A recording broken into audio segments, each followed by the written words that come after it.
Damn, people trying to crash into me all day today. It's just crazy. And it's raining too.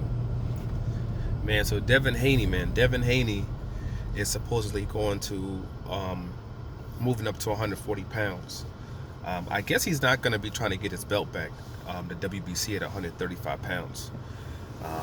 And supposedly he's going to 140 pounds for Mikey Garcia. And because he, quote, can't get any fights at 135 pounds. And I mean, my number one thing would be then my number one question would be, what exactly was the point of signing to Eddie Hearn then? The whole point of signing with Eddie Hearn and collaborating with Eddie Hearn was because you said supposedly, well, your father said that he was supposed to be able to get you certain fights, and you guys definitely thought that he was going to be able to get you the Lomachenko fight, and that didn't happen.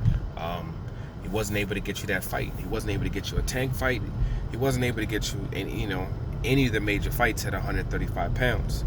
I mean, you eventually got a belt, the WBC belt, but you got it because Lomachenko basically dropped it to get his franchise belt, I guess, status. When you should have been the one fighting Campbell to get that, to get it when it was vacant in the first place. And I just kind of questioned the whole move to 140. First of all, you're saying to fight Mikey Garcia. Mikey Garcia's next fight's this week, and he's fighting at 147 pounds. And there's no guarantee that he's going to fight at 140 pounds. And I mean, what exactly is DAZN going to be? Is DAZN going to be willing to offer him $15-20 million to fight you at 140 pounds? Because there's no guarantee that he's even going to go down there. What if a Manny Pacquiao wants to fight him on Fox instead, on PBC? What if there's a fight like, let's say, an option like him versus Danny Garcia, Garcia versus Garcia, that kind of fight that's available for him.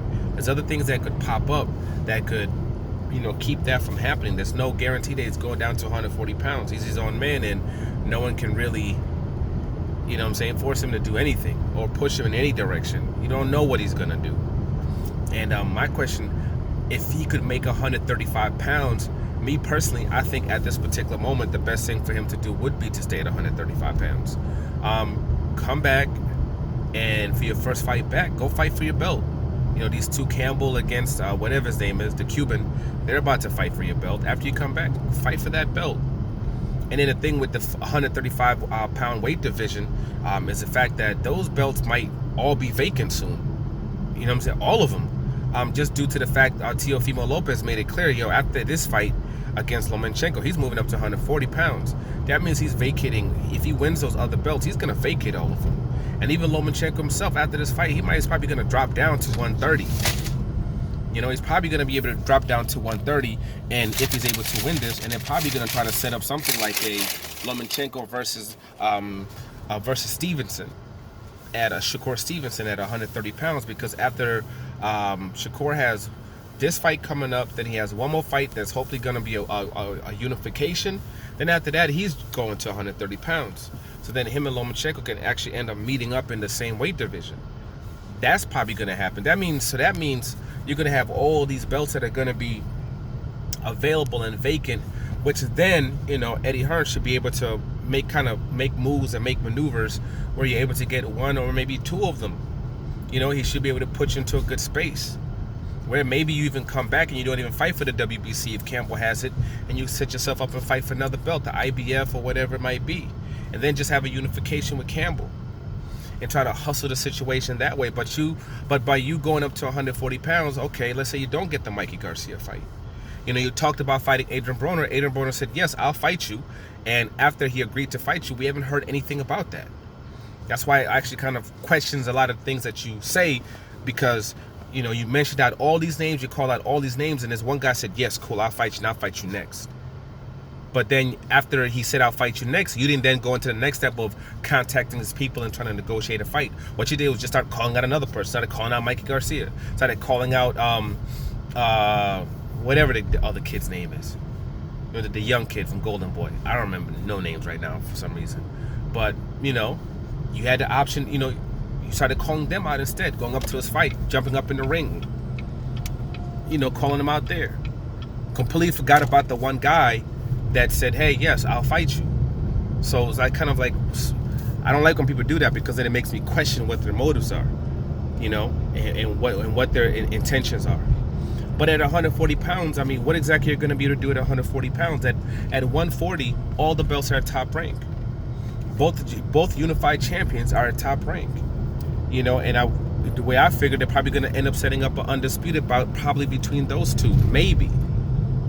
You know, so the only way you can really even get into a space where you can fight for those belts would be to, I guess, become a mandatory for one of those belts. Which, I mean, let's say it's the WBC. You know, Bob Arum got, you know, he has a long history with them, so he'll be able to keep you from actually getting a shot at that belt for a very long time. So if you're not able to get Mikey at 140 pounds, I'm not sure, you just kind of forgot about Adrian Broner, and you're not able to get these other two fights against the title holders. I mean, what exactly are you going to do? It kind of seems as if all you're doing is putting yourself into a situation where you're going to have the same exact issues as you have now. You know, and so far it seems to be with a promoter who's not able to help you through those situations. You know, he's not able to find a solution to the problems that you're having. It's just all about complaints.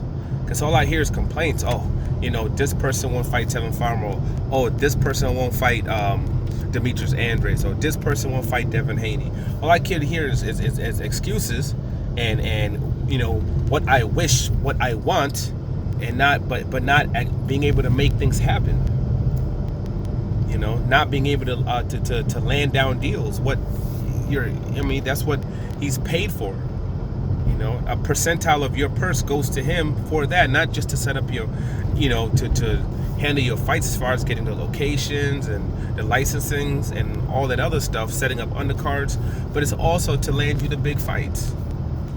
You know, and put you into position, you know, to get those big fights. That's also part of what his job is. You know, so, you know, I guess we'll see once he comes back if this is what he really does, and see what exactly the game plan is. But I mean, you know, if you're gonna stay with the same people, they can't just continuously keep making excuses for why things don't happen. They got to do what they got to do to make, you know, to handle their business. You know, they got to do what they got to do to, you know, to stamp down those fights, get those fights, you know, get those fights done. You know, even with a Teofimo, you know, versus Lomachenko. I mean, Bob Arum, I don't think he really wanted those two to fight, but Teofimo wanted that fight. You know, and he said, I'm going to put you up in this fight against the IBF champion. It's probably going to knock your head off. But hey, if you want it, go get it. And Teofimo went over there and flatlined that man. You know, and because of that, they put him into a position where it was like, all right, I got to set this fight up. And the fight got set up. And now they're going to have this big, huge unification class in a couple of months. So, you know, good luck to, you know, Devin Haney, his future endeavors. And we'll see, you know, this chapter of his career, we'll see what they end up doing. You know, if he does go up to 140, how that works out. Like, subscribe, share. I'm out.